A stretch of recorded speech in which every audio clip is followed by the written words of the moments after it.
La niebla y el derrumbamiento afectan al derecho canónico, confusión por doquier. La niebla es un concepto que manejó la Virgen Pura Dolorosa en Umbe para expresar la situación a la que íbamos a llegar en la etapa final antes de la parusía del Señor. No os veréis unos a otros, dijo ella, y todo por la gran apostasía o pérdida de fe.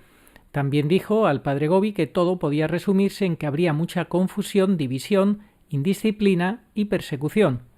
En esta situación, el derecho canónico, que es el ordenamiento que regula la organización de la Iglesia católica y las facultades y obligaciones de sus miembros, y que como ente independiente tiene sus propios tribunales y jurisprudencia, siempre sirvió para dar orden y concierto a la vida eclesial.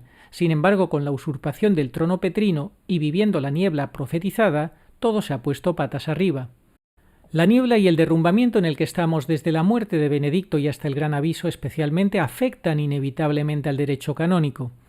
Bergoglio, con su reforma curial, obliga a las conferencias episcopales a modificar sus estructuras y para ello ha hecho una limpia de personas para que se amolden a sus criterios.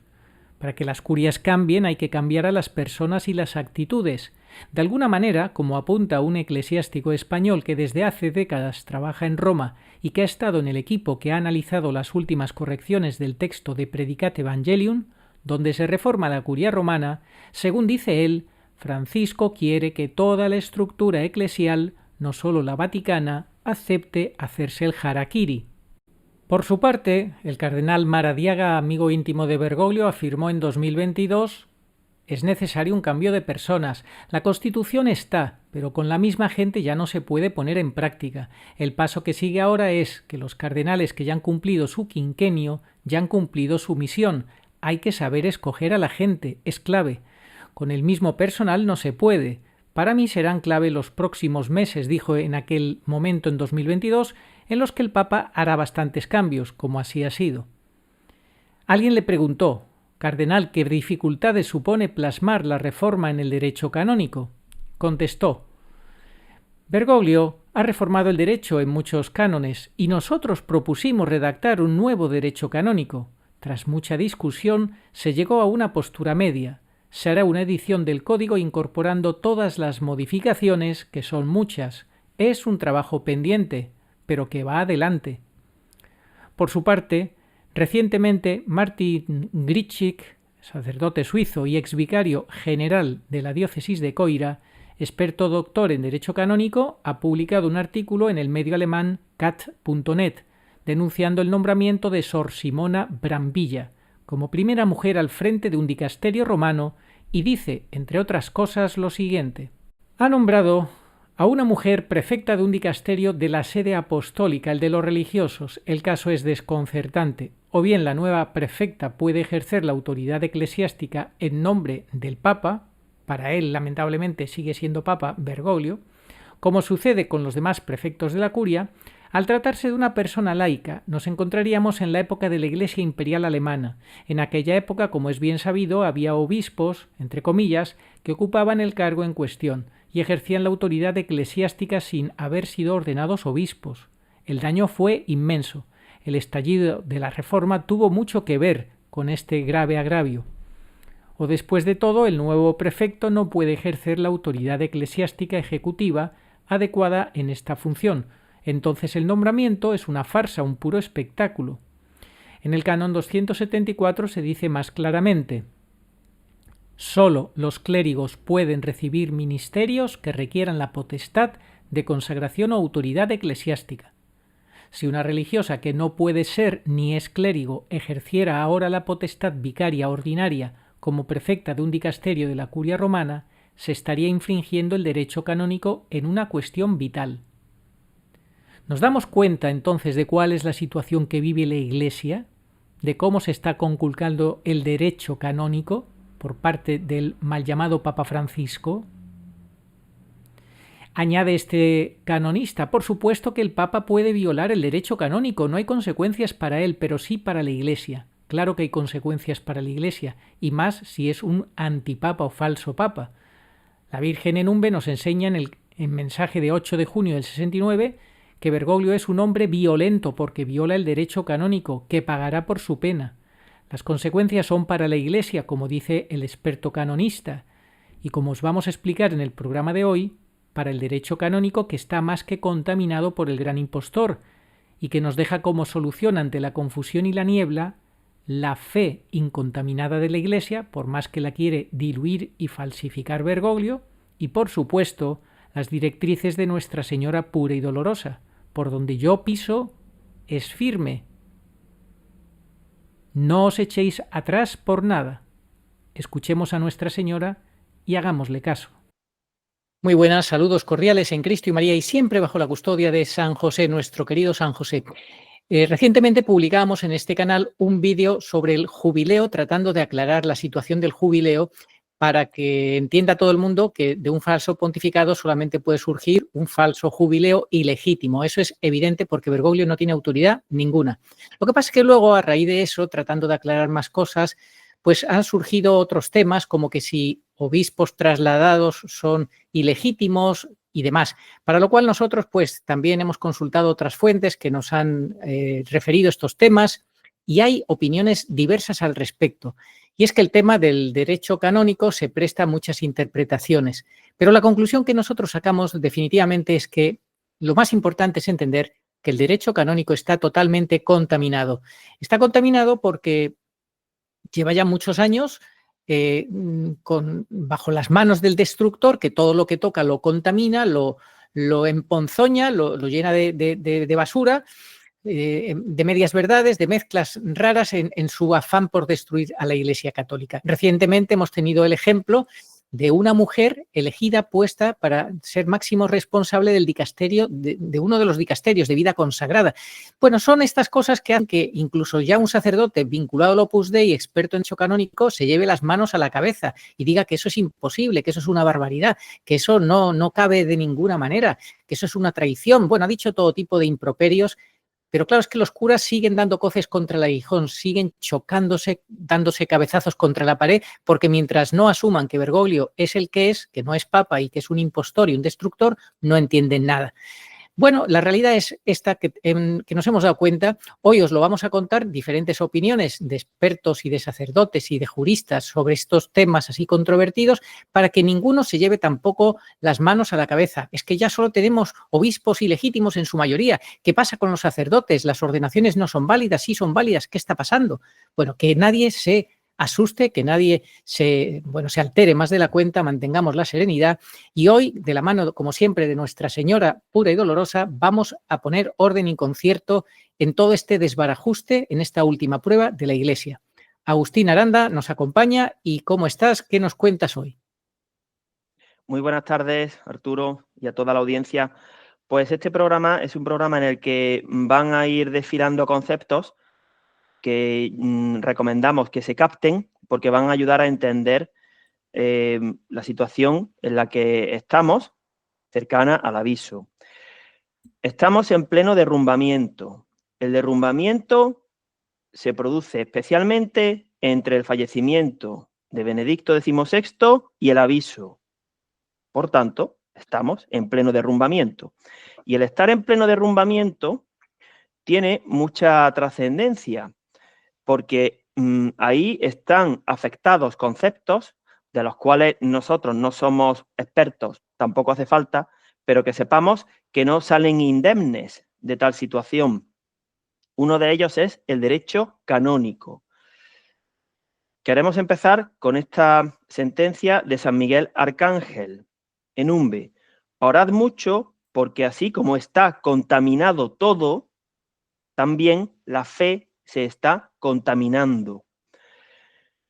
La fe es una palabra, la virtud teologal de la fe, importantísima, que nos va a ir acompañando a lo largo de todo este vídeo, de este programa. Básicamente podemos adelantar que la solución a nuestras respuestas no viene del lado del derecho canónico, sino del lado de la fe. No significa esto que estemos haciendo una enmienda a la totalidad a todo el derecho canónico. Aún hay partes aprovechables.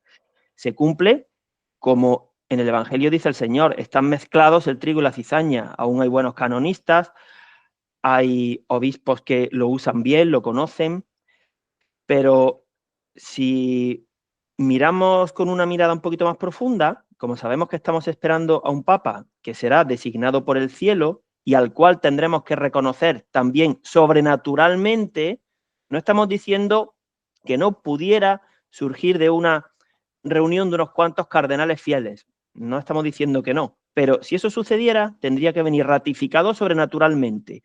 Pues ya podemos ver que ese último pastor, Pedro Romano, no va a estar ligado al derecho que Bergoglio, el destructor, ha contaminado. Es de sentido común. Menuda herencia tendría que recibir. Un derecho que no solo que ha contaminado, sino que él se ha puesto por encima del derecho canónico para poder usurpar el trono petrino, Agustín. Entonces, ¿de qué estamos hablando? Pues estamos hablando de que hay que ir tomando decisiones, hay que ir resolviendo. La principal, por ahí se empieza, es asumir que la Iglesia Católica tiene al mando a la masonería eclesiástica y como jefe a uno de los suyos. Ese es el principal problema. Lo comentábamos antes. En cualquier deporte, imaginemos que el reglamento, bueno, en general es bastante aceptable. Se han introducido algunas normas de juego un tanto dudosas, pero bueno, el problema no es ese. El problema es que está en manos de árbitros comprados, de un comité de competición y de disciplina deportiva que también es corrupto, que no hay ninguna buena intención, por ejemplo, ahora que está de moda la sala VAR, de revisar bien las jugadas. Ese es el problema. Entonces, como la competición está adulterada, pues en cualquier momento van a hacer de las suyas porque tienen la sartén por el mango para hacer trampas y perjudicar al aficionado. En este caso es mucho peor que un deporte, al fiel, a la oveja de Cristo. Ese es el problema. Entonces, ¿por dónde viene la solución? Por la parte de la fe. Por ahí viene. Escribe San Clemente I, Papa, a los Corintios. Todos estos alcanzaron gloria y grandeza, no por sí mismos ni por sus obras ni por sus buenas acciones, sino por beneplácito divino. También nosotros, llamados por su beneplácito en Cristo Jesús, somos justificados no por nosotros mismos, ni por nuestra sabiduría o inteligencia, ni por nuestra piedad, ni por las obras que hayamos practicado con santidad de corazón, sino por la fe, por la cual Dios Todopoderoso justificó a todos desde el principio. A Él sea la gloria por los siglos de los siglos. Amén. ¿Qué haremos, pues, hermanos? ¿Cesaremos en nuestras buenas obras y dejaremos de lado la caridad? No permita Dios tal cosa en nosotros, antes bien con diligencia y fervor de espíritu, apresurémonos a practicar toda clase de obras buenas. Bien, y para guiarnos en la fe en esta última prueba tenemos a Nuestra Señora, que ella no está contaminada, ella es inmaculada, pura, dolorosa. Bien, en esta época de Bergoglio, Agustín, los buenos y malos pastores están mezclados, por lo que ni podemos atenernos en todo al derecho canónico, ni podemos desestimarlo. Nosotros pensamos el que pensamos nosotros. Pues que al igual que en la primera venida, la palabra y la gracia de Dios prevalecían, las de Jesús, y derogaban ciertos aspectos de la ley mosaica. Hoy sucede lo mismo si tomamos como referencia lo que la Virgen ha transmitido en sus mariofanías. El ejemplo primero que se nos viene a la cabeza, la lapidación de la mujer adúltera. La palabra de Cristo estaba por encima. Si hubiera el Señor tomado al pie de la letra y hubiera dado validez, pues esa mujer habría terminado lapidada. O como decía un antiguo párroco mío que tenía bastante gracia, si se le pegaban las lentejas a la mujer, ya recibía el acta de repudio. Eso, el Señor vino a terminar con ese tipo de resquicios de la ley mosaica, que eran consecuencia de la dureza del corazón, y por eso él estaba por encima. El Señor, tras haber expuesto las parábolas del reino y hablar de la siega, que es la separación que harán los ángeles en la venida del Señor, los arrebatamientos, el vengo por toda la humanidad de la Virgen, después de esa parte, precisamente de esa parte, para la que nos estamos preparando con la Virgen, dijo, ¿habéis entendido todo esto? Ellos le respondieron, sí. Él les dijo, pues bien, un escriba que se ha hecho discípulo del reino de los cielos es como un padre de familia que va sacando de su tesoro lo nuevo y lo antiguo. Palabra del Señor. ¿Qué sería lo nuevo ahora? Pues los mensajes de la Virgen. Eso es nuevo, relativamente nuevo, no está en el derecho canónico. Y que no hay papa desde hace más de 2 años. Esa situación también es nueva. Y el derecho canónico no puede dar respuesta a todo lo que conlleva esa situación novedosa. La iglesia sinodal de Bergoglio no se representa por la barca de San Pedro, sino por la canoa de la Pachamama, por ejemplo. Y esa canoa va al pairo, sin rumbo, pero como va cargada de malos espíritus, su final será el de hundirse como piedra de molino, como refiere la Sagrada Escritura, Apocalipsis, capítulo 18. Y hoy vamos a ver tres casos, tres concretos, importantes, en los que la aplicación del derecho canónico causaría perjuicio a los fieles, porque no despejaría las dudas. ¿Qué tres casos son? Primero, que los obispos que son trasladados ilegítimamente de sede por Bergoglio, tenemos la duda. Bueno, ¿son ilegítimos también por haber obedecido a Bergoglio? Es un caso interesante. Segundo, la renuncia de Benedicto XVI, que no fue ni verdadera ni falsa, en el sentido de que Dios no puede mentir, ni contradecirse, ni ser infiel a sus compromisos. Y el tercero, la ordenación sacerdotal de Bergoglio. Si fuésemos legalistas nosotros, si nos basásemos en el derecho canónico, no podríamos decir que Bergoglio es seglar, pero sí lo venimos diciendo desde hace 2 años, porque creemos en las palabras de la Virgen, que son lo nuevo, y como ella es madre de la Iglesia, y la Iglesia es la depositaria del derecho canónico, pero este está contaminado y ella precisamente ha venido a arrojar luz, por eso decimos que Jorge Bergoglio es seglar, porque no puede bendecir en nombre de Dios a los fieles, y es violento porque ejerce violencia contra las leyes de la Iglesia. Se puede usar, y está bien usado, el término ejercer violencia contra las leyes. Por eso es violento, no únicamente porque internamente sea violento o le diera un manotazo a aquella china, eso es secundario. Ejerce violencia contra el reino de Dios, en el sentido de que lo agrede, lo destruye, lo contamina, lo llena de demonios para la perdición de las almas, lo combate, lo niega. Eso hace Bergoglio, es violento. Efectivamente, Agustín. Entonces, resumiendo todo lo que hemos dicho hasta ahora, el derecho canónico está contaminado, por eso no puede dar ni respuesta ni solución a los graves interrogantes que se plantean en estos últimos años, en esta última prueba de la Iglesia y con lo que se nos va a venir encima. Además de que está contaminado, hay algo que es muy evidente, y es que el derecho canónico está en manos de la masonería eclesiástica. La masonería eclesiástica liderada por Bergoglio, con su falsa virgen, que es la devoción de la masonería eclesiástica, la de satanudos, y esta contaminación de todo ello, de todo en la Iglesia y del derecho canónico, ¿qué es lo que produce, Agustín? Produce división, confusión, indisciplina y finalmente persecución. Un ejemplo es una anécdota. Es el del otro día. Una persona conocida mía está asistiendo a unos cursos de confirmación y me dijo que allí se había dicho que la Iglesia ya había aceptado la teoría de la evolución de Darwin. Bueno, que eso se diga en un cursillo de confirmación que sirve de preparación para recibir el sacramento y ser enviados. Bueno, si aceptan la teoría de la evolución de Darwin, saldrán enviados a hacer el mono. Yo no sé a qué saldrán enviados.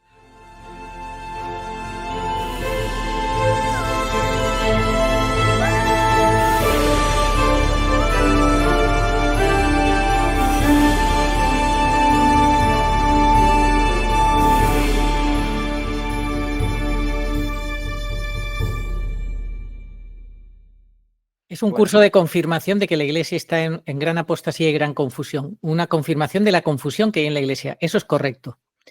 Bueno, Agustín, estamos viviendo unos años en los que es imposible que el derecho canónico pueda ser usado para este fin concreto. ¿Cuál fin concreto? Pues resolver las situaciones derivadas de esto que vamos a decir, que es que coinciden los signos de los tiempos, el cumplimiento de los hechos encaja con las profecías. Siempre lo hemos dicho. Vemos los signos de los tiempos, hay signos de los tiempos de los dos alfiles, el religioso y el político, y profecías. Y vemos que coinciden. Entonces, ¿qué hacer? ¿Acudir al derecho canónico para entenderlo y que nos dé confirmación? No, porque no vamos a obtener la respuesta. ¿De dónde va a venir la respuesta? De la fe. La fe es la palabra fundamental hoy. Fe en lo nuevo, en la mujer de fe, que es la designada por la Santísima Trinidad, la jefa, la capitana, que ya era madre de la Iglesia, por supuesto, pero ahora, transitoriamente, ella ejerce como de sumo pontífice. Así que el derecho canónico está muy en un segundo plano porque está contaminado y ella es pura. Además de que la jefa es pura, pero hay que tener fe. Volvemos a lo que hemos dicho siempre, Agustín. ¿Dónde están las llaves del reino? ¿Dónde están las llaves de San Pedro? Porque no están en el derecho canónico. ¿Dónde están? Transitoriamente las tiene la Santísima Virgen hasta que ella se las entregue al último pastor, que fue el referido por San Miguel Arcángel. Y tenemos que rogar para que ese último pastor pueda aprobar los mensajes y apariciones, según nos dijo el Santo Arcángel. No porque no quiera, sino porque estará todo en contra para que el rebaño se dé por enterado y por eso será carismático. No podremos comunicarnos ya en esa última parte al modo convencional. Habrá apagones, control, inteligencia artificial. Entraremos en una nueva fase de la comunicación, pero no ha llegado ese momento. ¿Qué nos demuestran, Agustín, la Virgen pura, dolorosa y el Salmo 97? ¿Qué demuestran? Bueno, esto es importantísimo. Vamos a ver que demuestran la imposibilidad de acudir al derecho canónico como una piedra sólida para poder estar asentados y resolver las dudas. Esa situación que tenemos por delante, que vemos con la Virgen y con el Salmo 97, demuestra que la situación ahora mismo es canónicamente irresoluble. Vamos a ver por qué. Según la palabra de Dios, el Salmo 97 en concreto, que es usado por la Santísima Virgen en el mensaje del 8 de junio, el mensaje del no diaconado tiene mucho de Salmo 97. Dice, el trono de Dios se asienta sobre la justicia y el derecho. Entonces, si el trono de Dios se asienta sobre la justicia y el derecho, y en la cátedra de San Pedro, en lugar de un vicario de Cristo, se ha sentado un papa injusto que ejerce violencia contra las leyes y pagará por su pena canónica, y es violento, pues ¿eso qué significa? Que la situación es irresoluble, es un círculo vicioso. Porque, como hemos dicho antes, está esa herramienta en manos de la masonería y, bueno, no resuelve, por ejemplo, cuestiones fundamentales. La renuncia de Benedicto XVI fue inválida. El derecho canónico no ha servido para ello. La elección de Bergoglio, que como hemos referido en otras ocasiones, ese cónclave tuvo más trampas que una película de chinos, tampoco ha sabido el derecho canónico atajar y enderezar y corregir la situación ni evitarla. Claro, si está en manos de la masonería eclesiástica. Entonces, ambas soluciones que son importantísimas, la renuncia de un papa y la elección de otro. A ver, algo más importante que eso a mí no se me ocurre, así, de primeras, ¿no? Pues son realmente inválidas. La Santísima Virgen nos dice que como cambiaron de papa y los papas no se cambian, siguió siendo papa Benedicto porque seguía vivo y el otro no es papa. Bueno, pues el derecho canónico se ha tragado hasta el fondo esa mentira envenenada. Así que, como estamos ya en una situación de desenlace, esto es importantísimo también, Arturo, planteamiento, nudo y desenlace, pues en el desenlace no vale lo que siempre ha valido. Y antes de pasar al segundo punto, que quiero que empieces a leer tú, yo voy a decir algo. Y es que los mensajes de la Santísima Virgen Pura Dolorosa, de Umbe, además de que ella sufre por la situación de la Iglesia, nos da muchos mensajes sobre los sacerdotes, los obispos, por supuesto que sí, da el mensaje central, vemos dos momentos que son como dos cambios de rasante, dos quiebres, en los que claramente se ven las serias desavenencias que hay entre la Virgen y el clero. ¿Cuáles son esos dos momentos? Agosto del 69. Ahí la Virgen volvió, una vez que ya previamente había entregado las velas, el manto ya había bendecido el agua del pozo, ella tenía intención de unir el reino de Dios. Ya lo había hecho con antelación, pero volvió porque había sido ofendida y contradicha. Y ella volvió. Hubiera sido diferente si no hubiera sido ofendida y contradicha. Igual que si los judíos hubieran aceptado a Jesús, pues el Señor hubiera implantado su reino de otra manera a cómo va a tener que suceder. Y el segundo momento de fuerte enfrentamiento dialéctico entre la Santísima Virgen y el clero se produjo en el Adviento de 1970, porque no se le hizo caso a sus mensajes. Ella mandó al mensajero, al precursor, a un ángel de la guarda, y ni al ángel de la guarda, ni a ella misma, ni cuando en el tercer sábado de Adviento ya había transcurrido, tampoco se le hizo caso y en persona reprendió al párroco, ni en el mensaje de la visión infernal del clero. Y finalmente, a la quinta, le dio una sentencia de condena al cura. No verá la luz celestial. Y recordamos que la Virgen Pura Dolorosa no vino para enderezar a 2 o 3 curas de Vizcaya en tiempos del Generalísimo de Pablo VI. De verdad que no. Es para esta época, como se transponen los mensajes. Algunas veces hemos dicho, en tiempos de Umbe, realmente los tiempos de Umbe son estos. Estos son los auténticos tiempos de Umbe. Pero para que nos entendamos, en aquellos años, ella tuvo en agosto del 69 y en el Adviento del 70 2 momentos en los cuales se ve claramente esa fricción, esa incompatibilidad, como diría el africano, San Agustín, reinos diversos y adversos. Es que no puede haber coexistencia, lo dice también San Pablo en Corintios, entre la luz y la niebla, como después vamos a ver. Bueno, pasas, Arturo. Sí, Agustín, antes de pasar al segundo punto, y cuando finalmente la Virgen termina diciendo que las altas jerarquías desatan la ira de Dios, eso ya, ¿cuál es la conclusión final que podemos sacar? Pues eso lo dijo la Santísima Virgen en la época que será la previa al castigo final de Garabandal antes del juicio de las naciones. Pero eso no sucede de la noche a la mañana, es que son procesos. Antes hablaba yo con una persona muy interesante y es que la falta de formación es enorme. Y de la noche a la mañana no aparece la gran apostasía. ¿A que no? Esto ha sido el resultado de muchas décadas. Pues lo mismo que las altas iras desaten, las altas jerarquías desaten la ira de Dios, no es algo que de repente suceda. Se viene cocinando especialmente desde el año 2013, que fue cuando se inició la parte más dura de la pasión de la Iglesia. Y ya estamos en el Sábado Santo. Efectivamente, Agustín. Bueno, vamos entonces con este punto que dice que desde la Semana Santa, lo comentábamos antes, del año 2020, estamos en el desenlace, ya no es el nudo, estamos en el final de la historia, en los últimos años, la última prueba, y es el tiempo en el que, como dice el mensaje central de Umbe, no nos servirá ninguna luz. ¿Esto qué implicaciones tiene, Agustín? Esto es vital, fundamental. En el mensaje central de Umbe se habla 2 veces de la palabra luz. Hay una luz que no sirve y una que sí sirve. La luz que no sirve es aquella que no va a resolver nada, aquella que provenga de soluciones humanas, sanitarias, políticas, económicas, canónicas. Esa luz ya no vale. Pero hay una visión en la que los dignos tienen luz y no sufrirán porque tienen fe. Esa es la luz que vale, la luz de la fe. Efectivamente, porque la luz que no vale es la que también se dice, con otras palabras, la falsa esperanza, ¿verdad?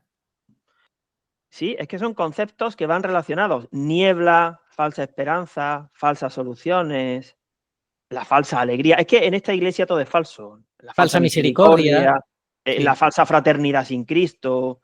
Entonces, ahora como estamos entremezclados, pues no es fácil. Y de hecho, una de las señales de que estamos en el final de los últimos tiempos es que los seglares, que además ni siquiera nosotros somos canonistas ni juristas, yo soy hombre de ciencias, tú eres periodista, y estamos hablando de conceptos de derecho canónico. Esto no sería normal, tendrían que ser los pastores los que estuvieran usando estas herramientas. Pero como son perros mudos, como están bajo el yugo de la falsa obediencia, por eso la Santísima Virgen dijo que no podía contar con ellos, que contaba con los seglares. Así es, Agustín. Vamos entonces a poner unos ejemplos brevemente de elementos que antes valían y ahora ya no valen. ¿Por qué? Por ejemplo, El que obedece no se equivoca. Ojo a la falsa obediencia. Eso ya no siempre vale, hay que discernir. El segundo ejemplo es que no están aprobadas. Es que ese ejemplo tampoco vale, o ese caso, o esa excusa, porque cómo van a estar aprobadas si el derecho canónico y además Bergoglio, que ni siquiera ha querido dejar el resquicio de que algún obispo o algún cardenal se convierta y pueda aprobar algo que vaya contra sus planes perversos, él se ha quedado en exclusiva con la potestad de aprobar, de conceder sobrenaturalidad a los mensajes de la Virgen. Es decir, jamás estarán aprobadas, claro que no. El tercero, léelo tú si quieres. y no asumir que hay que pasar por la prueba de resolver que pidió la Virgen. O sea, pretender decir, yo suspendo el juicio, ¿verdad? Claro. es que hay que pasar, hay que fiarse y Dios separará las aguas del Mar Rojo, pero hay que cruzar. Si Dios, que ya las ha separado, no va a empujar a Moisés y a los suyos, es que eso tienen que hacerlo ellos, hay que cruzar al otro lado y confiar en que no se van a ahogar, porque Dios los va a proteger. Es que me da miedo pensar que luego las aguas me ahoguen y al otro lado que hay. A ver, es que algo tendremos que poner de nuestra parte, ¿no? Hay que cruzar y tomar esa decisión. Y eso muchos no lo hacen. Están esperando. Antes también, Agustín, uno podía decir que el derecho canónico te impedía el culto privado, que tenía que ser solo el culto público, pero ahora sí ya la situación ha cambiado. Hay que ir haciendo la transición del culto público al privado. ¿Qué nos vamos a esperar? ¿A cuando haya otro confinamiento?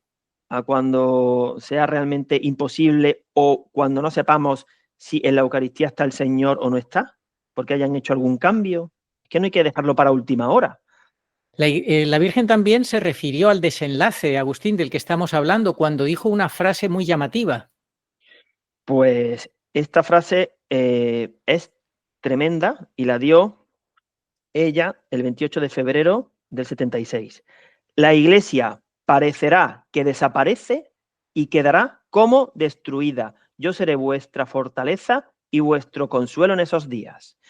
La Virgen no dice la Iglesia desaparecerá, ni la Iglesia será destruida. No, porque según las palabras de su Hijo, las puertas del infierno no prevalecerán y siempre quedará un resto fiel hasta la llegada, hasta la segunda venida del Señor, que será un juicio por etapas, el iterum. El pasado verano y en otoño hemos hecho vídeos muy buenos que yo recomiendo que quien tenga tiempo que los repase. Un ve profecías, un ve arrebatamientos, un ve apocalipsis, un ve catejón, un ve garabandal, un ve via crucis. Es que estamos extrayendo conceptos que ya están expuestos que son muy útiles.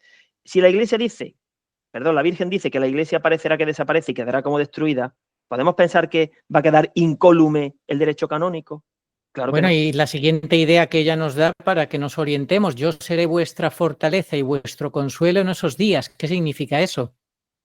Que ella es la referencia espiritual, el Santo Rosario Parusíaco que hemos entendido gracias a ella, y ella dijo, el Señor reinará, que viene ya el reinado de Cristo, después de pasar por lo que vamos a pasar. Sí, porque la estructura terrena de la Iglesia va a estar terminada prácticamente, Agustín. Desintegrándose, y ya después de Benedicto XVI no hay posibilidad de restauración. Es que Dios no quiere que esto se restaure, que ya ha pasado el tiempo, estamos en el desenlace, y ahora estamos haciendo la transición, todavía no ha llegado el Señor, estamos en oración, en el Sábado Santo de la Iglesia, pero no vamos a retroceder y a volver al Domingo de Ramos, para que nos entendamos, no. Ahora ya hay que mirar hacia la resurrección. Ella lo que quiere es que tengamos una mentalidad parusíaca y con lo que eso implica, ¿no, Agustín? Eso, claro, es lo que ella quiere, lo viene ella enseñando, numerosas mariofanías, creo que en su día hicimos un recuento, 20 o 21 que están relacionadas con las de Umbe, bueno, pues eso es lo que ella quiere, ¿no? Necesitamos la fe es fundamental. La Virgen nos está diciendo que el tiempo de la Iglesia, entendido como el tiempo en el cual la institución administrativa jurídica sigue siendo pura y maestra infalible, ese tiempo terreno, administrativo, jurídico, canónico, está terminando, está languideciendo y no va a resurgir. Ahora viene otro tiempo nuevo, viene una restauración y una renovación. También, si es que tiene mucha similitud con la primera venida del Señor, Él vino a dar plenitud y a derogar ciertos aspectos. Otros no, claro, hay muchas cosas que seguirán valiendo, por supuesto. Entonces, ya estamos en el descuento a partir de la Semana Santa del año 2020, que fue el final de la segunda treintena de Umbe, y ya no servirá ninguna luz. Vamos a ver qué importante. La Virgen nos prepara y nos sitúa en este tiempo. Vamos a tener en mente dos momentos. El aviso, estamos antes del aviso, cada vez más cerca, pero antes del aviso. Y dijo la Virgen en el mensaje central, refiriéndose a ese momento, en el tiempo que queda... En el periodo de tiempo. En el periodo de tiempo, sí, más fino todavía. En el periodo de tiempo que queda, Ya está hablando ella de un tiempo que se está acabando, en el periodo de tiempo que queda.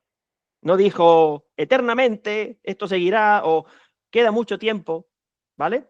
Ahora vamos a ver qué dijo ella temporalmente y en relación a cómo está la salud canónica de la Iglesia entre el aviso, que es el vengo por mis hijos, y el vengo por toda la humanidad, que es la siega del Apocalipsis, los arrebatamientos. Dijo, 3 veces vengo por toda la humanidad. A ver, si ella viene, es que viene, porque como ella misma dijo en otro mensaje en Umbe, yo nací en la tierra y estoy en el cielo. A ver, básicamente, el Señor y la Virgen están en el cielo. Claro que el Señor está presente en la Eucaristía, real y sustancialmente, pero vienen porque están en el cielo y si vienen no es para quedarse en esta tierra devastada, sino para un rescate y para una renovación. Entonces, la Virgen nos dice que viene por toda la humanidad en ese periodo y añadió, los obispos no continúan en la misión que el Señor quiere y quiere vuestra ayuda para salvar a la humanidad. En el 4 de junio dijo, los apóstoles humanos, los seglares, salvarán el mundo. ¿Eso permite albergar alguna esperanza de que el derecho canónico enmiende la situación? No, ninguna. Y Desde luego, Agustín, ahora que lo estás diciendo, esa frase es muy contundente, aclara mucho al respecto. Si son los apóstoles humanos los que salvarán al mundo, está diciendo que el derecho canónico no. Pues que ya tiene los días contados, el derecho canónico y el culto público también. Si es que esto se está acabando ya. Si es que quien no quiera verlo, pues nada, seguirá esperando al jubileo de la esperanza, a que Bergoglio siga abriendo puertas. Yo no sé, ¿a qué esperan ya para empezar a reaccionar y a posicionarse? Y ella dijo, después de los arrebatamientos, se está terminando el siglo. Y en el mensaje en el que ella dijo, las altas jerarquías desatan la ira de Dios. Pues antes dijo, se está terminando el siglo. 15 de noviembre del 72, el mismo día en el que Pablo VI, el vicario de su hijo, dio una catequesis sobre el diablo. El mismo día. Efectivamente, bueno, Agustín, pues todo esto nos está confirmando, refrendando que el derecho canónico está pasando. De hecho, Bergoglio y la impostura de Bergoglio han pasado por encima, pero por encima del derecho canónico, se lo ha pasado por el arco de triunfo y estamos en el desenlace donde ubicamos el derrumbamiento, como antes hemos dicho, que el derrumbamiento vuelve a explicar muy brevemente qué significa. Es una descomposición, una desintegración de las leyes, de las normas litúrgicas, bueno, pues herejías que se introducen, que se enseñan, inmoralidad, ese es el derrumbamiento. Una sinodalidad, una protestantización, en fin, prepararle el camino al inicuo que viene, ese es el derrumbamiento. Efectivamente, y se ubica desde, básicamente, aunque tiene su origen pues mucho antes, obviamente, pero en un proceso que termina de concluirse entre la muerte de Benedicto y el aviso. Entonces, a raíz del aviso, ese segundo Pentecostés, para quien lo esté esperando, esa fuerza del Espíritu Santo, ¿qué va a pasar? ¿Qué piensas tú que puede venir? Bueno, el segundo Pentecostés no lo van a recibir todos. El padre Pedro Muñoz, que es el mayor experto en el libro del padre Gobi, dijo que pasará para el segundo Pentecostés lo mismo que en el primero. Estaban en el cenáculo junto a la Virgen. La mayoría no lo van a recibir. Todo el mundo sí va a tener su iluminación de las conciencias. Creemos que son sucesos que vienen muy unidos, pero no es exactamente lo mismo el aviso o la iluminación de las conciencias que el segundo Pentecostés. Entonces, ¿qué pasará? Bueno, Dios respeta la libertad del ser humano. Muchos se enmendarán, otros volverán más malos una vez que pase un tiempo de pausa. Agustín, bueno, ahora quiero que me cuentes 3 premisas que pueden avalar todos estos razonamientos. Estas 3 premisas son muy importantes, que básicamente las 2 primeras coinciden con las 2 líneas generatrices de Umbe y tenemos que asumir para continuar. Primera premisa, la Iglesia está gobernada por alguien que no tiene autoridad espiritual porque no ha recibido nunca ningún grado del sacramento del orden sacerdotal y no es papa. Y esto ya hemos demostrado en otros vídeos abundantemente de 4 formas que se constata. El camino sacramental, el canónico, el evangélico y el profético. Segunda premisa, la que hemos dicho antes. Están coincidiendo los signos de los tiempos con las profecías. ¿A qué signos de los tiempos nos referimos? Algunos de ellos son que ha habido 2 papas durante 10 años, los cientos de errores, herejías, blasfemias del actual Vaticano, Y luego el otro alfil, pues ya vemos la situación política, social, bélica, sanitaria, tecnológica, demográfica, transhumanista. El mundo está sumido en la gran apostasía, hay muchísimas impurezas, idolatrías, homicidios, robos y blasfemias. Esto ya no tiene ningún freno, el catejón ha sido apartado y ya no hay un obstáculo serio espiritual. Así que, bueno, ante esto, ¿qué hacer? ¿Qué hacer? ¿Ir al derecho canónico? No. Ir a la fe en la Virgen. Y esa es la tercera premisa. Bueno, porque las dos primeras no son explicadas por el derecho canónico, sino por la tercera, que es la que proviene de la fe. Al ir sacando de lo antiguo, del arcón, como decía el Señor, lo nuevo y lo antiguo. Hay cosas que sí siguen valiendo. Bueno, la Virgen ya lo predijo, incluso la Virgen del Buen Suceso, hace 4 siglos en Ecuador, ya fue un adelanto impresionante de lo que estamos viviendo ahora, a la monja española. La tercera premisa es esta, que es un dogma de fe realmente. Dios Espíritu Santo y su esposa mística, la Santísima Virgen María, no dejan de asistir, gobernar y santificar a la Iglesia. Y el Espíritu Santo sopla por donde quiere. Evangelio de San Juan, capítulo 3, versículo 8. Bien entendido, claro, no como los protestantes, que usan ese versículo para hacer lo que les dé la gana. Decir que tienen sus carismas y, en fin, de todo. Por eso, Agustín, hay algunos debates que desenfocan un poco la cuestión. Por ejemplo, bueno, es que los debates no son, la Virgen no ha venido para decir que estudiemos derecho canónico. El debate tampoco es, y ahí los tradicionalistas americanos, los gringos, se meten mucho en esa batalla que no es la batalla principal. Algo ven, pero están desenfocados, porque sería un error pensar que esto es una batalla entre la infiltración masónica barra modernismo, barra pues toda la protestantización del postconcilio Vaticano II y la tradición, la doctrina, la liturgia, la misa tridentina. No es esa la batalla. Esa es una consecuencia de cómo está la Iglesia. Pero esa no es la batalla. La Santísima Virgen no ha venido para decirnos que celebremos misa tridentina y que estudiemos derecho canónico, que no. Lo cual no significa que ella no quiera que se siga extrayendo lo mejor y que la misa tridentina es más bella y por supuesto que sería preferible, pero las cosas son como son. El debate no es ese. Ella dijo, de los fieles que reciben la Eucaristía, no todos reciben al Señor. En la misa Novus Ordo ha habido milagros eucarísticos y ella, al padre Gobi, le dijo que le agradaban mucho las misas concelebradas, que principalmente son las del Novus Ordo. Entonces, por favor, no desenfoquemos el debate. El debate está entre Satanás y la mujer. Ese es el debate, ¿vale? No es el derecho canónico, ni la misa en sí, la liturgia. No ese es el debate principal. Vamos a ver, bueno, y la mayoría de los videntes actuales son falsos también. La estadística no ayuda en absoluto. Por ejemplo, hay algunos que incluso también serán engañados, no solamente por el falso profeta, porque los que ya dicen que Bergoglio es el falso profeta, pueden ser engañados cuando venga un sustituto que pensamos que tendrá. Nosotros estamos blindados. Claro, por ejemplo, los del Libro de la Verdad dicen que ya Bergoglio es el falso profeta. ¿Qué harán cuando venga otro? Pues hay otros que se engañan haciendo lo contrario, que el malo será el siguiente. Bergoglio es el bueno, es el catejón, lo cual es para partirse de risa, si no fuera porque esto no tiene ninguna gracia, y el malo será el siguiente. Y se pondrán muy puntillosos a decir que, claro, como habrá guerra y no se podrán reunir, entonces sí verán los fallos canónicos y no han visto la enormidad de fallos canónicos que el derecho canónico no ha sido capaz de detectar ni de solventar en 12 años. Y ahora sí van a ver, no. Con Pedro, Agustín, con Pedro Romano tendremos una confirmación sobrenatural de todo lo que estamos viviendo. Sí. Pedro Romano va a ser el jefe. Y además, si en el Apocalipsis se dice que vendrán los 2 testigos a predicar y a ayudar y serán muertos por el inicuo, obviamente pertenecerán y estarán bajo las órdenes del líder de la Iglesia. No van a ir por un lado los 2 testigos del Apocalipsis y por otro Pedro Romano. Ya veremos, el cielo tendrá su manera de unificar toda esa nueva doctrina y esa obediencia verdadera, minoritaria, cuantitativamente minoritaria, pero ahí estará la verdadera Iglesia. Como dijo Joseph Ratzinger, se cierra el círculo en el 69. Dijo, en el 69 además, cuando era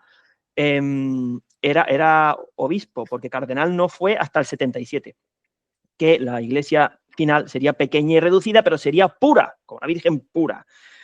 San Miguel Arcángel dijo el próximo papa estará iluminado por el Padre Pío, será carismático, San Pío de Pietrelcina. Pedid y orad para que pueda aprobar las apariciones de la Madre de Dios y los mensajes. Porque ahora se repite eso, ¿no? Que un pequeño grupo recibirá el segundo Pentecostés. Seamos dignos. Tenemos que dar el último arreón para salir de la vía purgativa, estar en la vía iluminativa, que es lo que ha enseñado la Iglesia siempre, y ahí tendremos luz, la luz que sí sirve, la luz de la fe, no la luz de soluciones humanas, canónicas, que si ha nombrado a tal o cual cardenal al frente del dicasterio, este o el otro, que eso ya no vale. Esto ya está contaminado, envenenado, y además hacen mal uso, que es lo peor, que hacen mal uso.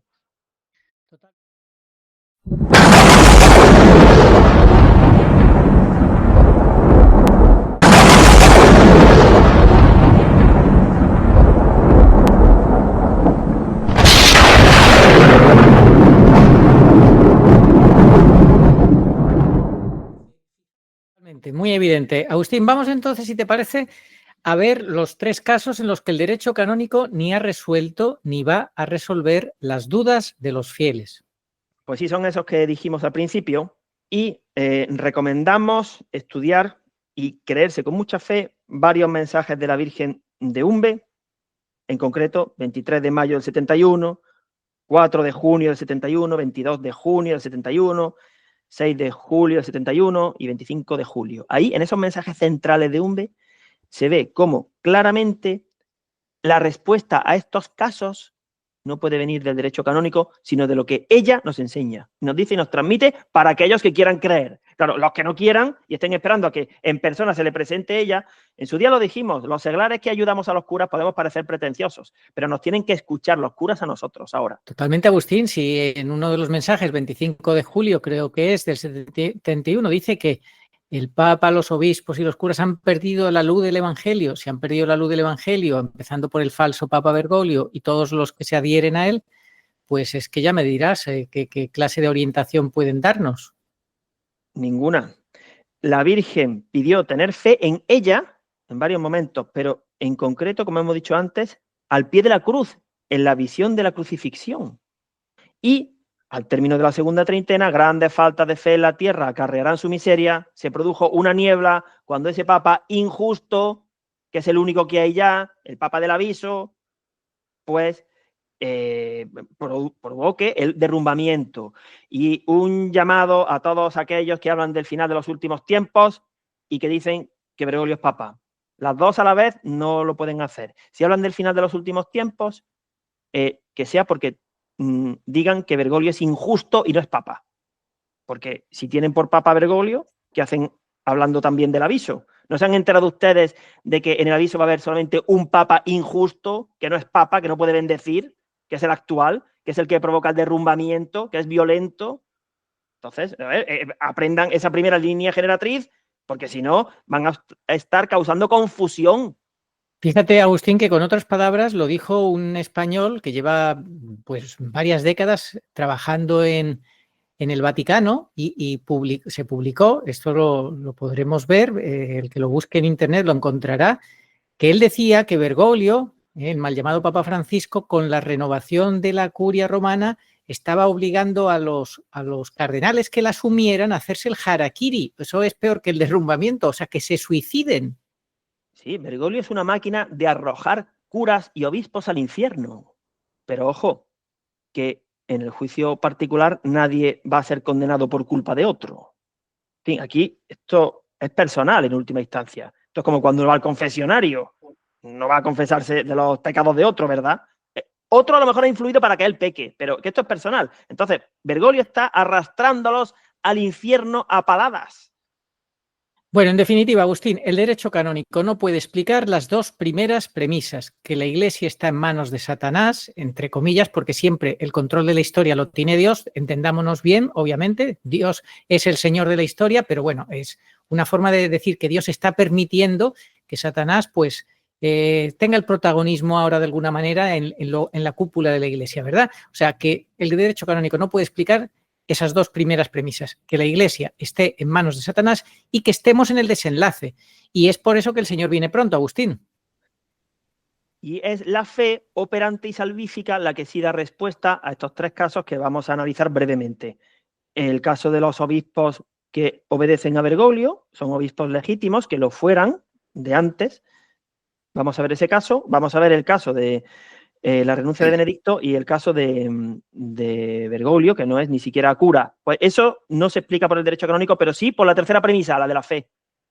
Hombre, desde luego, es que si una cosa tan evidente como el tema de Benedicto y de Bergoglio, el derecho canónico, pues ha sido pasado por encima y no ha prevalecido, pues ya me dirás con qué autoridad va a pretender prevalecer después en otras cosas. En fin, que querías dar un mensaje importante, ¿verdad? También. Sí. Además, nuestra propuesta, como siempre decimos, es la más esperanzadora, la más misericordiosa, la más justa. Bueno, el mensaje es que recordar que la luz que no vale del mensaje central no hay que confundirla con la luz de los dignos. Eso es fundamental, ¿eh? Repasen los mensajes de Umbe, los centrales, y vean cómo a la vía iluminativa, que es la vía sacra de Umbe, se llega con la luz de la fe. No se llega sabiendo mucho de leyes, que no. Bueno, la Virgen dice que los dignos tienen una luz especial. ¿Cómo podemos aspirar a ser dignos con una luz especial, Agustín? Pues lo que siempre ha funcionado: infancia espiritual, sacramentos, oración, luchar para cumplir la exigencia fuerte del sermón de la montaña. Obedecer a Dios antes que a los hombres y a la Virgen antes que a los hombres, ¿no? También. Eso, obedecer a Dios y a la Virgen antes que al párroco. Es que, y si el párroco dice, tú obedece, tú calla, ¿qué pasa? Es que va a llegar el momento en el que el Señor no va a estar en la Eucaristía, porque cambian las palabras, por ejemplo, y algunos se darán cuenta y le preguntarán al párroco, y el párroco, guiado por el obispo, ciegos que guían a otros ciegos, dirá, no, como viene de Roma, tú tira para adelante. Dirá que viene de Roma, la norma. Viene de Roma. Bueno, pues vendrá de Roma, pero eso será una oblea de las monjas, que ahí no va a estar el Señor. Efectivamente, Agustín, nosotros lo que queremos con todos estos programas es que cada uno aprenda a tener discernimiento propio, que sepa dejarse guiar por el Espíritu Santo y por Nuestra Señora y por una inteligencia, pues bueno, un entendimiento iluminado, no solamente pues por el sentido común, sino bueno, por lo que estamos aprendiendo de la Virgen, ¿verdad, Agustín? Así es, eso es lo que queremos, ayudar, dar herramientas. Vamos ahora a leer, porque ni queremos profundizar, ni podemos, ni somos especialistas, y el tiempo es breve. Queremos dejar tiempo para hacer una mención a la misión de Texas, porque ayer el padre Foster nos dio una alegría enorme. Esto es lo que necesito por excelencia de vosotros, de cada uno, pues cada uno me sois necesarios. Vuestra fe. Es la ofrenda que os pido, pues en ella están encerradas todas las demás ofrendas, encerradas en vuestro caminar en esta tierra. ¿Veis por qué en este tiempo tan grande de confusión, la confusión suprema, la traición suprema, necesitáis esta fe indómita? Ansiad esta fe, hijos, y yo haré que crezca y eche raíz. Sed como las plantas beneficiosas, que echando raíz en tierra rocosa y dura, la ablanda con sus raíces, dejando que el agua de mi lluvia entre y ablande y deje crecer a más y más semillas. La fe que es creerme a mí, vuestro Dios, vuestro Rey, vuestro Padre. Creerme cuando os hablo, creer mis palabras, creer que cumpliré mis promesas aunque parezca tardarme. Creer en mi amor, aunque veis tanto odio, sufrimiento, oscuridad y blasfemia. Creer que os escucho, que os amo, que velo a cada instante por vosotros, aunque no sintáis nada. Esta es la fe que perdura, que lo soporta todo, que lo alcanza todo. Es vuestra unión conmigo. Pequeñuelos míos, sé a lo que os enfrentáis. Sé el ansia que tenéis por verme. Sé el dolor y la indignación que sentís porque permito tantos ultrajes a mi nombre, tanto maltrato a mi iglesia, a mi Jesús. Veo la profundidad de vuestro dolor, hijos míos. Me conmueve.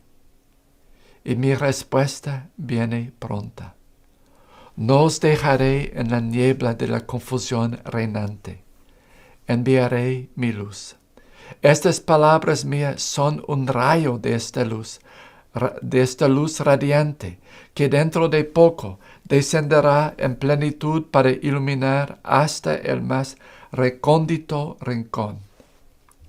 Y vamos únicamente a leer esto que está en rojo. Empieza tú y que la gente vaya captando y tome nota y pause el vídeo, porque esa es la situación real del derecho canónico. Sí, bueno, pues empezamos diciendo que los obispos válidos, pero trasladados ilegítimamente de sede por Bergoglio, ¿qué pasa con ellos, Agustín? Bueno, pues que sí pueden seguir siendo legítimos. A ver. Es que nos preguntamos, ¿son legítimos o son ilegítimos? Pues habrá opiniones en ambos sentidos por los juristas. Por ejemplo, el padre Cornet recientemente decía que sí, que tiene sustento, que es ilegítimo, pero por otro lado hay otros juristas que te dicen que no está tan claro, Agustín. Es que no está muy claro. El otro día, como Bergoglio es peor que ilegítimo, puso un ejemplo bueno, muy interesante, el padre Cornet, que un obispo legítimo, al obedecer a Bergoglio e irse a otra diócesis, como está obedeciendo a un papa ilegítimo, pasa a ser obispo ilegítimo. Eso tiene sustento, no es ningún error, pero claro, es muy difícil de demostrar, porque tendría que ser que ese obispo quisiera colaborar fehacientemente con las maldades de Bergoglio y a sabiendas de que es un destructor lo estuviera obedeciendo. Como eso no se puede demostrar, también tenemos el caso contrario, un obispo que sea legítimo porque haya sido consagrado obispo en tiempo de Benedicto y Bergoglio no lo haya movido. Bueno, y si está en su diócesis adhiriéndose y predicando todas las herejías, blasfemias de Bergoglio, ¿qué pasa? Pues eso será peor, ¿no? Además, si en una diócesis fallece el obispo y hay que poner a otro, bueno, al que le toque, no por eso va a ser de repente ilegítimo, y el hombre a lo mejor no se va a negar. Otra cosa es que ya todos tienen que ir resolviendo, eso sí. Por eso la ilegitimidad la da Dios. Es que no va a venir nadie a decirte que eres ilegítimo. Es una cosa muy difícil de saber y no nos compete a nosotros. Y luego están los ejemplos de los obispos válidos pero ilegítimos, que serían los obispos chinos, Agustín, nombrados por el Partido Comunista Chino o en su día por Lefebvre, ¿no? Exactamente. Serían obispos válidos pero ilegítimos. En fin, es un tema bastante complejo. Y ahora vamos a leer 10 opiniones de juristas a los que hemos consultado, que traemos aquí para que la audiencia tome nota de que esto es muy complejo, de que está muy enrevesado, de que ni siquiera siendo jurista o canonista se podría llegar a una conclusión acertada, de que aquí no está la respuesta para entender cómo está la situación de la Iglesia y que por tanto es una realidad que el derecho canónico está contaminado, lo cual no quiere decir que haya que hacer una enmienda a todo, pero que no perdamos tiempo en ello. Me decía mi madre no hace mucho que a un párroco joven lo habían mandado a estudiar Derecho Canónico a Roma y que estaba haciendo una buena labor aquí en España. Y digo, pues mira, qué pena, porque un párroco joven que está aquí haciendo una labor excelente, según me contaba mi madre, que lo manden a Roma a perder 6 años del tiempo, a estudiar Derecho Canónico. Sí, Agustín, a estas alturas ya no parece muy razonable. Bueno, pues los 10 puntos de opiniones de juristas que hemos consultado son, el primero, la ilegitimidad no está en el nombramiento, sino en la consagración del obispo. Segundo, los nombramientos son un procedimiento que ha variado a lo largo de la historia y que no son determinantes. Lo importante es si se trata de un verdadero obispo y si es aceptado como obispo de esa diócesis pacíficamente, independientemente de por qué procedimiento haya sido nombrado. La aceptación de la diócesis ha de ser tanto por los fieles como por los demás obispos de la provincia eclesiástica. Tercero, pero si alguien impugnase estos nombramientos, se podría considerar una cuestión abierta, que necesita una resolución. La realidad es que nadie ha impugnado los nombramientos episcopales hechos por Bergoglio. Esto significa que la opinión del padre Cornet sí tiene sustento. Cuarto, tenemos una sede apostólica usurpada que emana decretos nombrando obispos, pero son aceptados por el pueblo fiel. La situación parece irresoluble con el derecho canónico, en una época en la que hay un antipapa excomulgado late sentencia. En quinto lugar, aunque el ordenante sea verdadero obispo, al realizar una ordenación sin mandato pontificio es ilícita y acarrearía excomunión. Sexto, una opinión en sentido contrario. La ordenación sin mandato pontificio solamente hace la ordenación ilícita, no nula. Y para que haya excomunión tiene que haber adhesión contumaz a una herejía o negar un dogma de fe. Séptimo, la ilicitud hace referencia a defectos, no de validez en la ordenación o el nombramiento. El cambio de diócesis no acarrea ilicitud.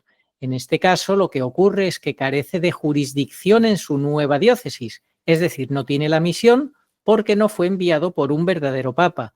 Bergoglio, además de papa ilegítimo, es papa inválido porque la renuncia de Benedicto XVI fue nula.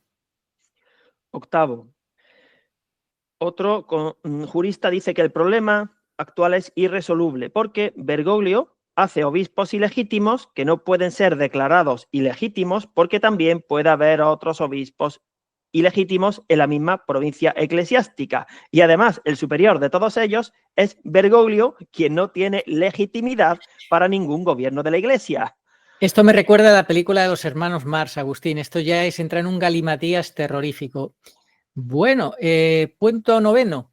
Si la ilegitimidad de Bergoglio se propagase sin consentimiento de los fieles por el hecho de que Bergoglio detenta la jefatura de la Iglesia, ¿detenta es correcto en este caso? Sí, ¿no? Entonces no se podría asistir a ninguna misa donde se nombrase a Bergoglio, pero esa no es ninguna de las 4 condiciones para que haya transustanciación, ni tampoco el credo de nuestra fe reza, creo en el Papa. Por tanto, la administración de los sacramentos no se ve impedida por el hecho de que la cátedra del derecho esté usurpada. Y décimo, sobre la Constitución Predicate Evangelium, que publicó Bergoglio para el gobierno de la Iglesia y que derogaba inválidamente la Pastor Bonus de Juan Pablo II, una canonista dijo que esa Constitución alteraba el derecho canónico, y eso que ella sigue teniendo a Bergoglio por papa. De esa carta ha surgido que Bergoglio recientemente nombre a una mujer al frente de un dicasterio para la vida consagrada, y hay juristas que dicen que eso no es admisible.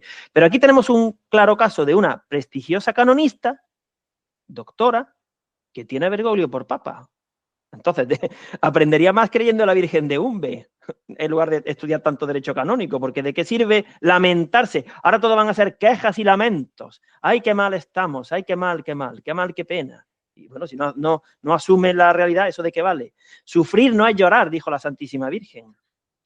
En definitiva, la conclusión es que nosotros, si ni siquiera los propios expertos en derecho canónico se ponen de acuerdo y tienen opiniones de todo tipo y el derecho está como está y Bergoglio está puesto ahí al margen del derecho canónico, pues ya después de todo esto lo que podemos decir es que tenemos que ver las cosas como estás tú explicando, sobre todo centrados en la fe y teniendo mucho más en cuenta lo que nos dice la Virgen, que no es otra cosa que tomarse en serio a Jesucristo y orientarnos en lo que pasa en la Iglesia y en lo que viene, prepararnos para lo que viene. Pues claro que sí, y lo demás son opiniones nuestras. Nosotros además, bueno, aquí en Andalucía se da el caso de que hay obispos que están ya a punto de alcanzar la edad. Bueno, yo no me preocupo ahora de cuándo va a venir un obispo nombrado por Bergoglio para ver si tengo que ir a misa o no. En fin, no me faltaba a mí nada más que eso. No, entonces son temas que no nos deben de consumir porque son vanos, son estériles. Y los mensajes de la Virgen, el Santo Rosario Parusíaco, la meditación, las 5 piedras de Medjugorje, ¿no? Básicamente, pues eso es lo que hay que hacer.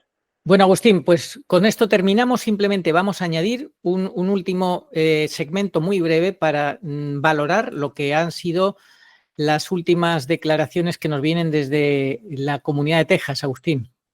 Sí, antes de eso quisiera decir simplemente 2 cosas.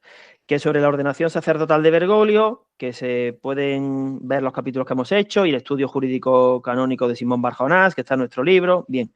Y otro punto, que la renuncia de Benedicto no fue ni verdadera ni falsa. Esto parece una contradicción. No fue verdadera porque Dios es fiel a su compromiso, el propio Benedicto dijo que es un siempre y un para siempre, y porque hubo muchos errores formales, y fue un golpe de Estado, y dio paso a una sede impedida. Pero tampoco fue falsa porque Dios estaría mintiendo.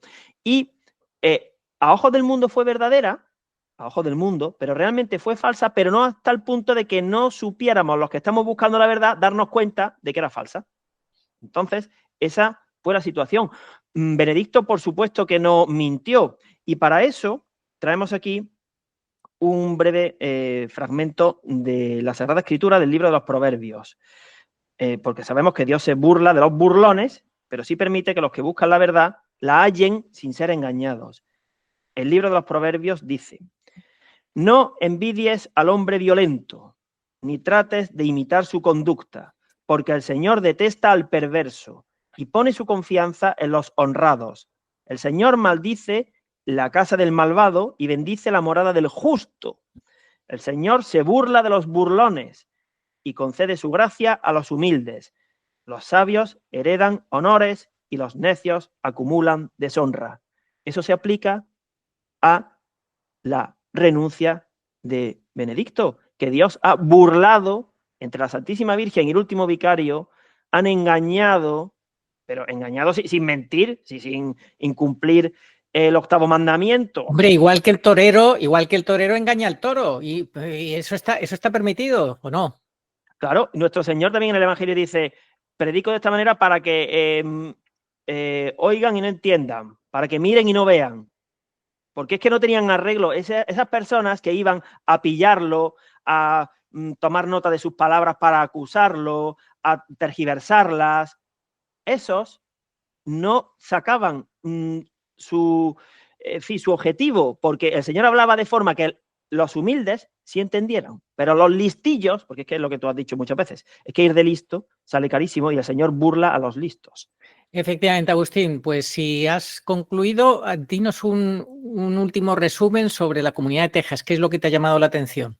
Bueno, pues ayer mismo nos llevamos una alegría porque el padre Foster habló, dijo que en el último mensaje Dios Padre le había hablado de conceptos que son los que hemos tratado en este vídeo: fe, resolver, luz, falso pastor, purificación, paciencia.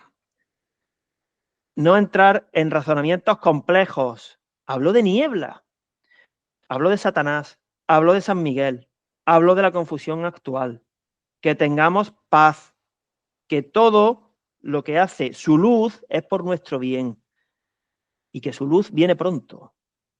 Bueno, nos llevamos una gran alegría porque vemos que estamos en sintonía. Es que se cumple que la Virgen va uniendo a su ejército y no somos una torre de Babel en la que cada uno hable un idioma, y no me estoy refiriendo al inglés o al castellano o al italiano, sino que estamos de acuerdo.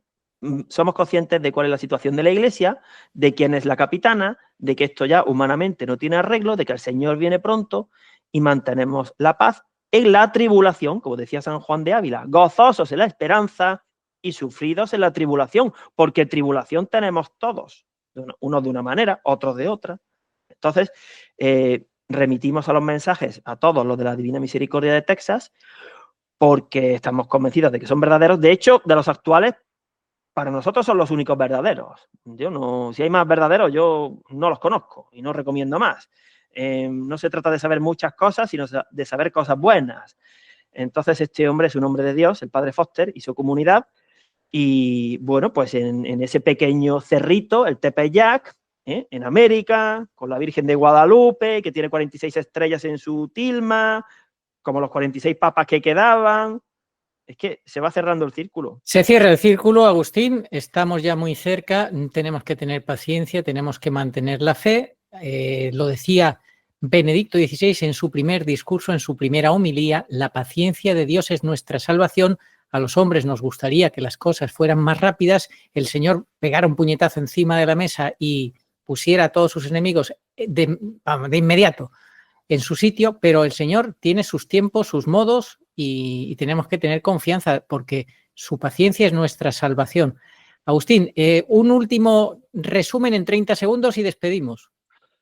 Pues que se confirma que la situación de la Iglesia es la que hemos entendido por la Virgen Pura Dolorosa, que el Señor viene pronto y que el derecho canónico no es que no valga y esté todo derogado, pero sí está contaminado.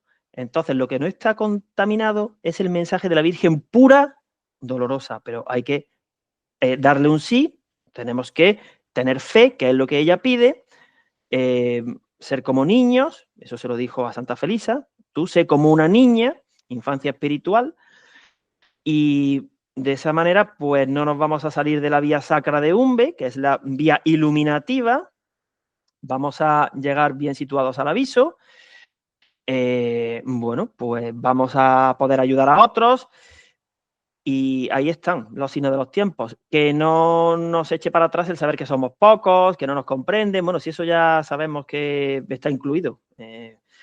Lo malo es que todos te aplaudan y, en fin, y te comprendan y tengan mucha fama, ¿no? Y no tengas problemas.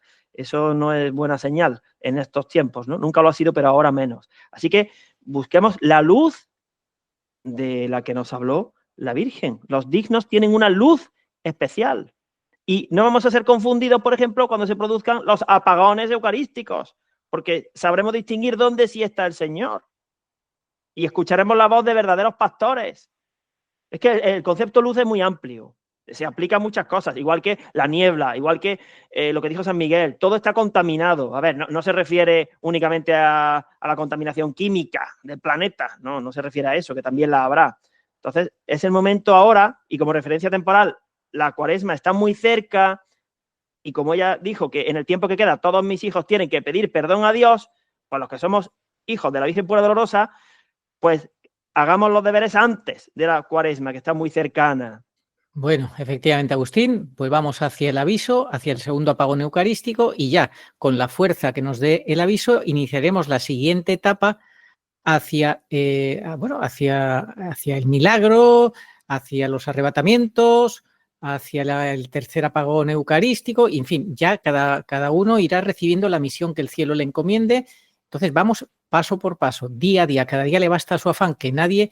Es que la gente también muchas veces se olvida de que dice el Señor, a cada día le basta su afán, céntrate en cada día y eso basta. Bueno, Agustín, muchas gracias, que Dios te bendiga, oh María sin pecado concebida.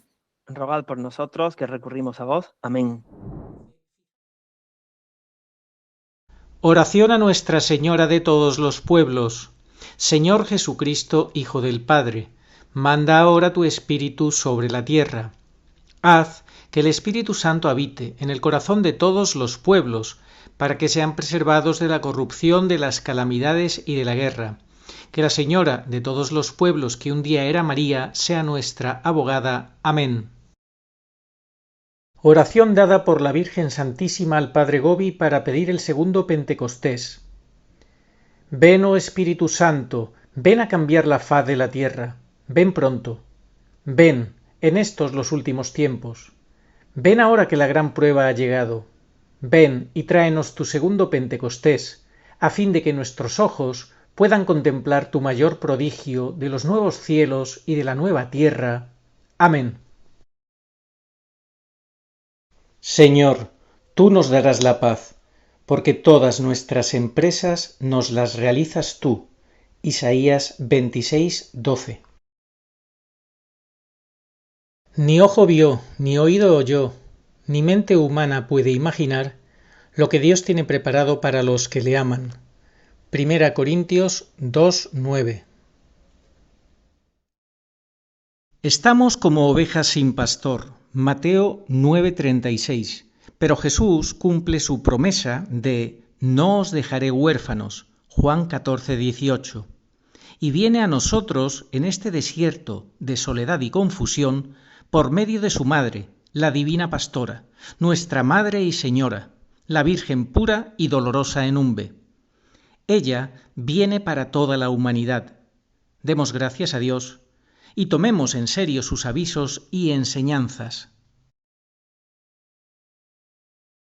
Catecismo Iglesia Católica 675. Antes del advenimiento de Cristo, la Iglesia deberá pasar por una prueba final, que sacudirá la fe de numerosos creyentes. La persecución que acompaña a su peregrinación sobre la tierra desvelará el misterio de iniquidad, bajo la forma de una impostura religiosa, que proporcionará a los hombres una solución aparente a sus problemas, mediante el precio de la apostasía de la verdad. La impostura religiosa suprema es la del anticristo, es decir, la de un pseudomesianismo en que el hombre se glorifica a sí mismo, colocándose en el lugar de Dios y de su Mesías venido en carne. Al que me reconozca ante los hombres, yo lo reconoceré delante de mi Padre que está en los cielos, y al que me niegue ante los hombres, yo también lo negaré delante de mi Padre que está en los cielos. Evangelio según San Mateo, capítulo 10, versículos 32 al 33. Sí, vengo pronto. Amén. Ven, Señor Jesús. Apocalipsis 22:20.